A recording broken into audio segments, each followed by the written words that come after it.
Hello, ladies and gentlemen. I'm just like, you don't even understand. I'm thrilled. I'm literally, honestly, inside of my head, literally jumping for joy because I've been following you for a little while now. I just want to say, like, I appreciate what you do on like so many levels. So, we're with Ash Cash right now. So we are at the Black Enterprise Magazine Conference in North Carolina, and I'm gonna just have him introduce himself. Greetings and blessings. I am Ash Cash, the financial motivator. I am a wealth coach, an author, a financial literacy advocate. Most importantly, I just help people change their mindset and to change their mindset in order to manage their money better and live their best life. And I just believe as somebody who grew up low income and who has had access to wealth, that it all starts with the mindset. So if you get your mind right, everything else falls into place. Yes, thank you so much for that. So I'm gonna ask a couple of questions. Wait, is it still recording even though it says that? I could just always cut the, yeah. I could just always cut that part out. Okay, so my first question to you is how did you go from selling T-shirts and mixtapes on 125th Street, where I got these earrings from, yes, 125th Street, Harlem World, to being a financial literacy advocate? How did that all take place? So, I was selling CDs and mixtapes as a teenager, and that's actually how I got the name Ash Cash, because I was always about my money. And growing up in, Harlem, home of the hustlers, Fresh Out, St. Nicholas Projects, 129th Street, 8th Avenue, you already know. No, I'm just playing. But growing up in Harlem and the home of the hustlers, I always knew that I wanted to be successful, that I wanted to do more with my life. And so, as I started to get older, I knew I wasn't going to be able to just be a street vendor all the time. And so I got a job. I was working at a video store at Blockbuster Videos. And then one day, one of the assistant managers came in and said, hey, she worked at Chase during the day, Chase Bank during the day, worked as, at Blockbuster Videos at night. She came in, she said, Chase is hiring for tellers. And I was like, you know what? It's but so much I can do at the bank or at the video store. So I said, let me try out and see if I could get a job at the bank. And so I was 19 years old when I started working as a teller, and the rest is history. I was a teller, personal banker, I was a private banker, I was a branch manager, I was a CEO of a credit union. And the one thing I learned in those positions was that, the position that opened up my eyes was when I was a private banker. One of my clients was worth $22 million, right? And talking to him and some of my other clients that were wealthy, I realized that wealth started with the mind. Wealth didn't start with the bank account. Like if you want to be a millionaire, you don't become a millionaire by getting $1 million in your bank account. You become a millionaire by feeling like a millionaire, by believing that you're a millionaire, by really, becoming a millionaire mentally first, and then, the money follows that. And so, those who, this is the reason why people who get money, if they're not a millionaire, right? You give a non-millionaire $1 million, they will lose it again, right? And so millionaire status starts in the mindset. And when I learned that, I said to myself that I come from, the bottom of the bottom, and my people don't know this, right? And Jay-Z said there's much bigger issues in the world I know, but I first had to take care of the world I know. And that's why I decided, I said, you know what, why am I giving this information to people who have teams and have generations of wealth when I could be, I can help people break the cycle of poverty. I can help people become the first millionaires, the first people to have wealth in their family. And that's when it switched from, being a street vendor to someone who is helping people create real wealth. Wow, thank you so much for that. Thank you. Okay, so my next question is, what advice would you give someone leaving the 9 to 5? Because I read a little bit of your bio, and you were saying how you, it's so funny because I literally did the same exact thing. So how you left the 9 to 5 to start your entrepreneurship endeavors, but then not too long after you had to come back. Yes. So that's literally the same thing that happened to me. I left, I was like, I'm done with corporate America. I'm done with all of this. I was struggling, and I had to go right back. But hopefully August, I'll be out of there for good. Yep. So for me, it was because I didn't set up my affairs the right way, right? So for me, when I literally, it was my 29th, I was 29, about to turn 30. I actually even threw myself a retirement party at the 40/40 clubs. If you're on my Facebook, go to my Facebook and check it out. You'll see the photos. But literally, it was me saying, I don't want to work for anybody. I want to be an entrepreneur. I learned the business of how to build businesses and things of that nature. But when I took the leap, what I did not understand was what it really took to be an entrepreneur, meaning that sometimes you're up, sometimes you're down. Because it wasn't that I wasn't making any money as an entrepreneur, it was just that I wasn't making as much money as I was in my 9 to 5. And so because I wasn't making enough money, I already had created this lifestyle for myself. For anybody who's thinking about making a transition, I say while you have your job, first look at your job as your investor. Don't look at it like, this is wasting my time. I can't, I want to leave here. Look at it as your first investor, and I would say you need to live below your means, right? With your 9 to 5, because if you cannot live below your means while you have the 9 to 5, then you can't do it while you're an entrepreneur. And so learn the discipline of living below your means. Learn the discipline of only using what you need and not what you want. Do that, because as an entrepreneur, that's how you're going to have to start. Eventually, as you start making income on a regular basis, then you'll understand your cycles. You'll understand how to live the life that you really want. So I'm not saying being an entrepreneur means that you fully have to sacrifice, but I do suggest that when you're first starting out, that you keep as much money liquid as much as possible. So I would just tell anybody, don't make that jump on faith, unless you've already, like, you have a opportunity that's gonna already give you income, or if that you started a side hustle while you have your 9 to 5, and now your side hustle is picking up so much that if you left your job you would make more money. But I wouldn't, just through my experience, am I saying that you shouldn't take a leap of faith at all? No, I'm saying that from my experience, I took the leap of faith and fell flat on my face. And if I were able to do it over, which I was able to do it over, right? Where, my second time around, instead of focusing only on my physical labor, I decided to buy a property that had a tenant, and I created an income producing property that I knew at minimum, if my entrepreneur venture failed or didn't give me as much money as I anticipated, at least the basics are taken care of by my rental income that I'm getting. And so I would say to anybody that is looking to do that, just make sure that you have some type of another source of income, or something that is going to, or whether it's you saving up 6 to 8 months of expenses, something that you can use as a backup. Because the worst thing as an entrepreneur, there are going to be ups and downs, right? But the worst thing to do while you're running your business is to think about basics, like, how am I going to feed myself? Where am I going to live? Like, the basic stuff you shouldn't have to think about. And so at least if you're going to start this venture, have at least 6 to 8 months. So I gotta make this happen in 6 to 8 months, or at least have income coming in already, something, so that your mind isn't thinking about the basics, but your mind is focusing on what you need to do to make your business thrive. Jewel after jewel after jewel after jewel. They just continue to drop like that.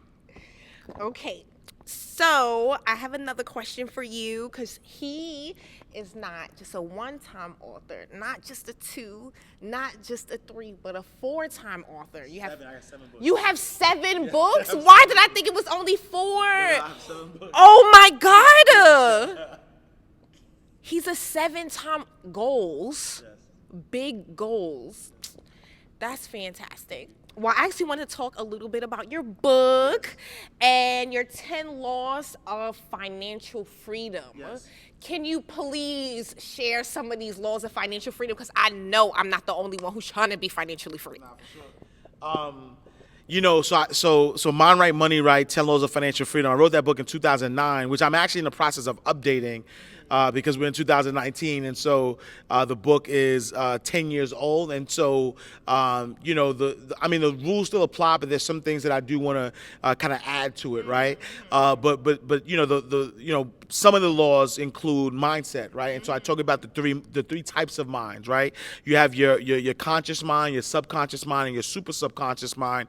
And a lot of people only focus on the conscious mind, like what we're thinking right now, like you as the audience, as you're watching, what's going through your head right now is your conscious mind. But we don't understand that when we're feeding ourselves, what we watch, what we see, is feeding our subconscious mind. And so when that voice up in the back of your head is saying, "Oh, you can't do that," that's because you fed your subconscious mind the wrong things. And then your super subconscious is what we call, your intuition, your gut feeling, or you could call it God, you could call it Buddha, you could call it Allah, you could call it the universe. But this intuitive hunch that you get that tells you, "Nah, don't go into that room," that's your super subconscious, and that knows everything. And so you have to listen to your super subconscious, but your subconscious mind, you have to feed it the right things. And so the first thing that we talk about with the 10 laws of financial freedom is how do you train your mind so that you could be self-confident, right? Because self-confidence is the first law of financial freedom, because if you're talented but you don't believe you're talented, then you're going to start settling for less than you deserve. And so you're not going to get your worth. You're not going to be in rooms that you're supposed to be in. You're not going to build the business that you're supposed to build. And so you're going to literally get less than you deserve. And so that self-confidence is important. Having a positive mental attitude is important, because there's going to be ups and downs. But Wayne Dyer once said, if you change the way you look at things, the things that you look at will change. And so a lot of times people focus on the negative, but understand that every single thing that's happening in your life is working for your greater good, right? A loss isn't a loss, it's a lesson. And so if you look at it that way, you will get to that space. But then we talk about other things, right? Changing your relationship with money. A lot of us, especially in the Black community, are taught that we need to work hard for money. But if you want true financial freedom, you shouldn't work hard for money. Money should work hard for you. And so, the book talks about changing that relationship with money. We talk about ownership. Until you own your own, you can't be free, right? So we talk about ownership. We talk about having resilience. We talk about investing. We talk about, just really creating multiple streams of income. We talk about generational wealth. So all of, even debt, we talk about debt, because there is a movement going on right now, like this debt-free movement, where everybody's striving to be debt-free.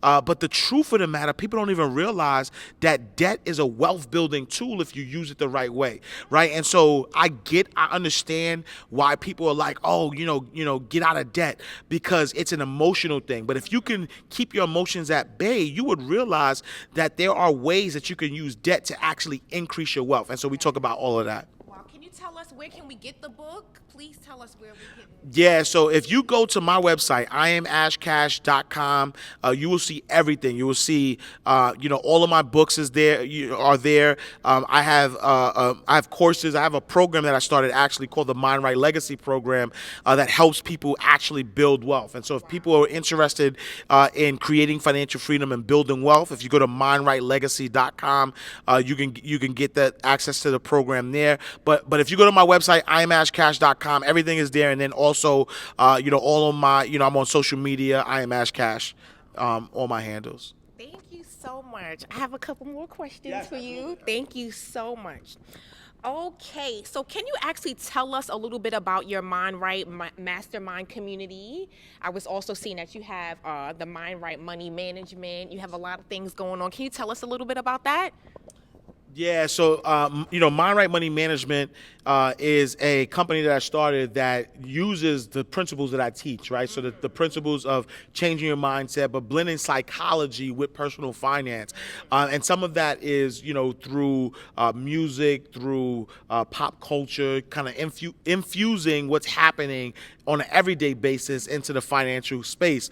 But my mastermind program is my MindRight Legacy program, where we have like-minded community communities where, it's a private Facebook group and we share ideas, we share best practices. I go live every, once a week to really kind of give wealth principles. But what's most important about that mastermind group and the legacy program is that I also have an app that you have access to that can help you aggregate all of your finances. So it allows you to pull in, add your bank accounts, add all your debt, your credit cards. It tells you where you stand from a net worth perspective, right? So a lot of people focus on being debt free, but what about your net worth, right? Once you pay off all that debt, then what do you own? What assets do you have that are going to appreciate that you could pass down from generation to generation?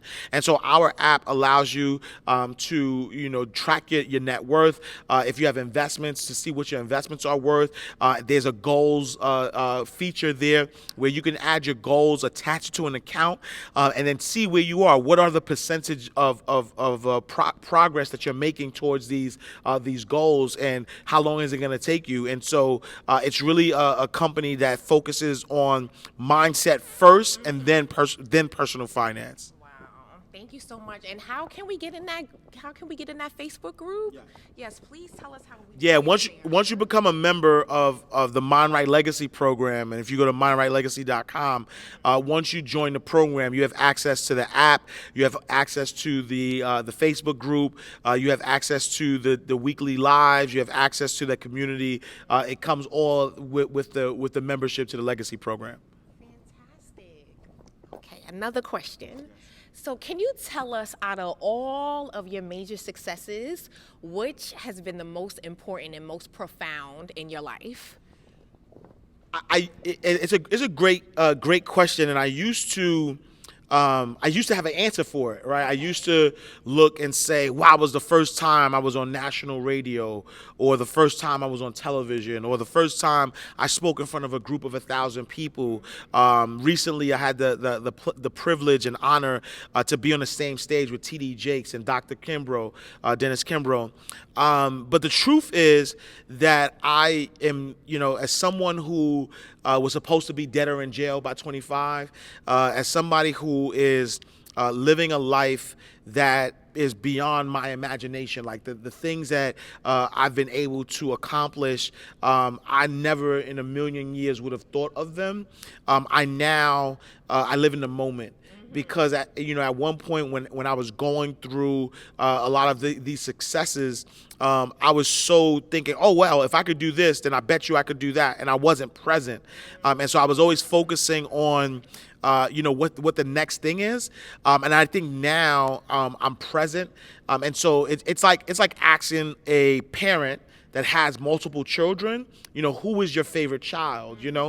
For me, my life, the culmination of who I am today, is my most gratifying accomplishment, because right now, today, as you hear the sound of my voice, I realize that I am being a blessing to others, and because I am being a blessing to others, I also continue to get blessed as well, and I think that's what I'm most grateful for. And so, today, I'm grateful for who I am, and then tomorrow I'm going to be most grateful for who I am that day, because I also know that tomorrow isn't promised to anybody, and so we have to really be in the moment. And I have a lot of highlights, I have a lot of failures too, right? And so, I don't want to just spread the highlights, but at the end of the day, it's the highlights I remember, right? I know that the dark times or the low times were preparing me for the highlight, right? Like I wouldn't, be focused on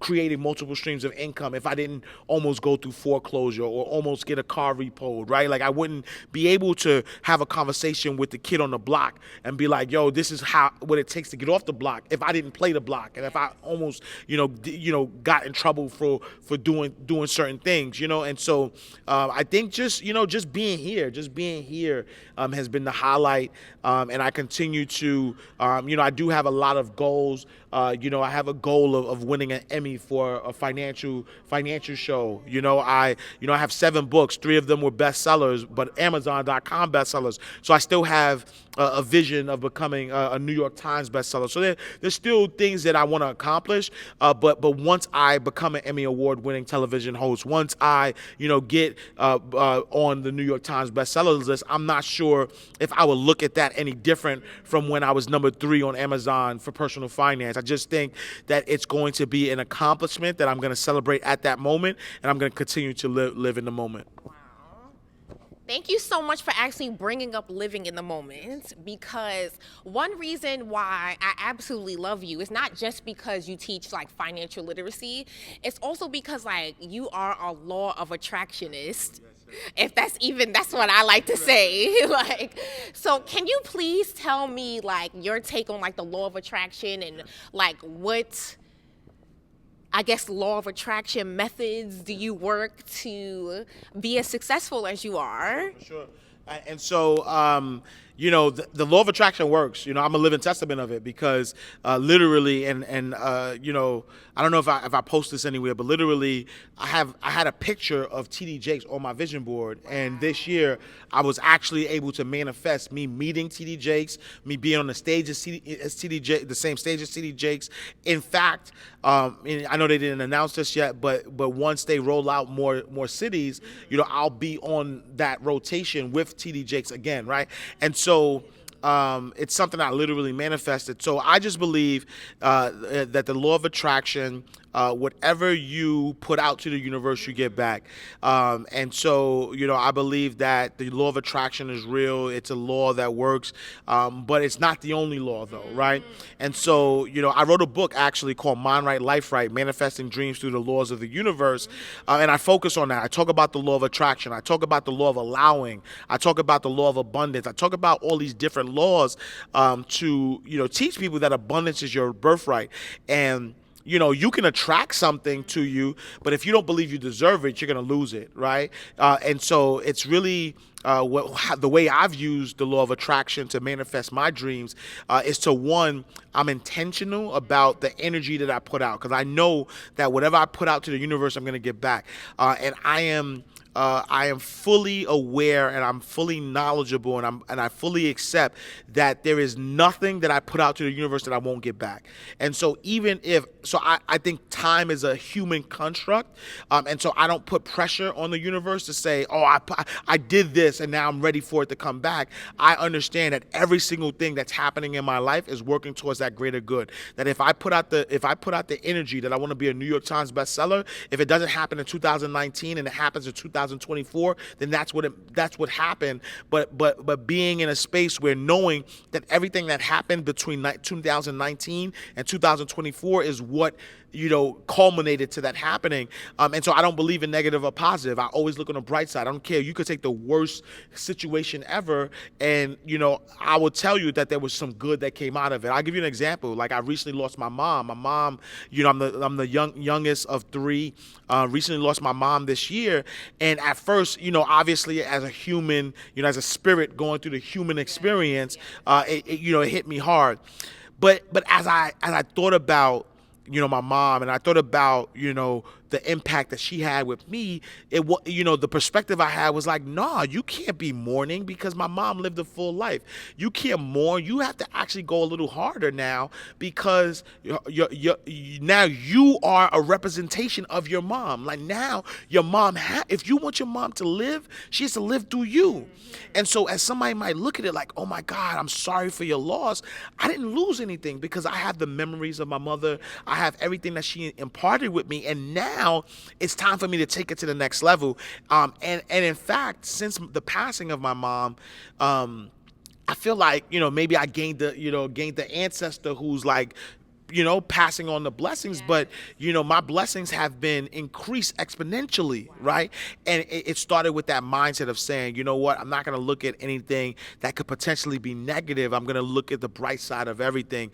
And doing that, being intentional, looking at on the bright side, being able to know that I deserve it, know that abundance is my birthright, and allowing it, right? Nothing is too good to be true. And so if I put something out to the universe and it just comes to me without me having to do anything, I'm not like, nah, what's the catch? I'm like, nah, this is supposed to happen, and I just allow it. Wow. And it's so funny that you talk about like manifesting TD Jakes because I manifested this interview with you. Absolutely. It's all real. Yeah. I'm so excited. So I have a quick last question. Can you tell us what your favorite book of all time is? Yeah, favorite book of all time is The Alchemist by Paulo Coelho. And the reason why it's my favorite book of all time is because everybody starts off at birth being abundant with everything they need to manifest all of their dreams and aspirations. And what happens is when we get out into the world, we allow the noise, we allow society, we allow everything to block us from that, from blocking us from our true selves. And we go throughout our whole lives searching for this thing that already existed in us. And so I don't want to give away the story, but the premise is simply that this guy or this kid is searching for himself, and he goes through this journey looking for himself just to find himself back where he started. And I think that that's what is a message that people need to realize, is that right now, like as you hear the sound of my voice, as we're like right now, this very moment, you have every single thing that you need to manifest all of your dreams and aspirations. And if you just take a step back and start to get rid of the negative things, society, all of the things that are blocking you from your natural abundance, you will understand that you are a creator. You create your life. The life that you're living right now, you created it. And if you like that life, continue to create it. If you don't like that life, you need to now accept the fact that this is the life that you have. Go from where you started. I don't need you to think about what went wrong. I don't need you to go back and figure anything out. I need you to go from where you are right now and say, this is the life I want, and only focus on that life. Focus on what it's going to take to get that life from where you are. I'll give you a quick example. A GPS system. If you get in the car right now and you put in an address on a GPS system, if you take a wrong turn somewhere, the car is not going to take you back to the beginning. The car is going to recalibrate and take you to your destination from exactly where you are. So it is a waste of time for you to think about, for you to contemplate, for you to try to figure out where you went wrong. Forget about where you went wrong. Where are you right now? Where do you want to go? And what steps do you need to take in order to get to that destination? You do that every single day. You will be living your dreams. You will be excited about your dreams. You will be manifesting your dreams, and you will live a life. You will live your life to the fullest, and you'll just be happy to be here, because that's what life is about. Life is for living. Can I drop the mic? I'm joking. Wow, I couldn't have asked for a better interview. Honestly, this was beyond my expectations. I almost would have shed a tear. I'm not going to even lie.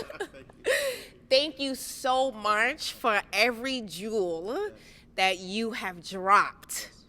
They literally kept coming, y'all. I hope y'all was taking notes, because I was, mentally. But so thank you so much. Thank you so much. And just say goodbye. All right, y'all. Peace and blessings. Make sure this is the mogul. This is the mogul. Not in the making. This is the media mogul. She is teaching you about passive income. Make sure you listen. Make sure you understand and take all the notes possible. Thank you so much for having me. I appreciate you. And I'll see y'all next time.